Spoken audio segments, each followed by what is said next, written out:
গেছিলাম এর থেকে বীজ ধরে চারা করবো বলে। আর এই একটা নোটে গাছে তার সঙ্গে হয়েছিল, গাছটা শুকনো হয়ে গেছে, এর থেকেও আমি দানা ধরবো। তাই আমি সেগুলো দেখানোর জন্য ভিডিওটা করছি। দেখো তোমরা, প্রথমে ক্যাপসিকামগুলো পেকে গেছে, এই যে কত সুন্দর কালার হয়েছে দেখুন বন্ধুরা।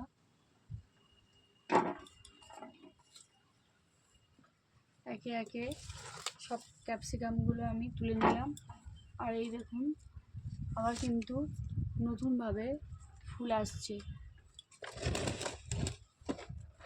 এই যে নতুনভাবে ফুল আসছে। গাছটাকে ক্যাপসিকাম তুলে নিলাম। এপ্রিলের 10 তারিখ। প্রত্যেকটা ক্যাপসিকাম পেকে সুন্দর কালার হয়ে গেছে। শুকনো হলে কীভাবে বীজ ধরে রাখবো সেটা ভিডিও আমি দেখাবো।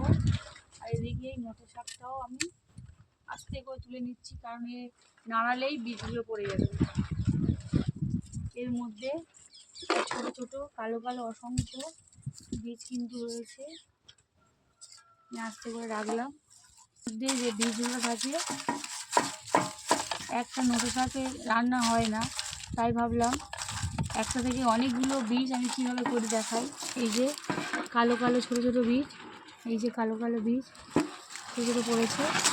এইভাবে হাত দিয়ে, দুটো হাত দিয়ে ঘষলে কিন্তু বীজগুলো থেকে, গাছগুলো থেকে বীজ বেরোবে। দেখো এই যে এই কালো কালো দেখাতে পাচ্ছি মনে হয় নাকি, এগুলো এই কালো কালো এগুলো কিন্তু অসংখ্য বীজ। এগুলো ভালো করে ঝাড়তে হবে। এই যে নিচেও কিছু কিছু পড়ে গেছে,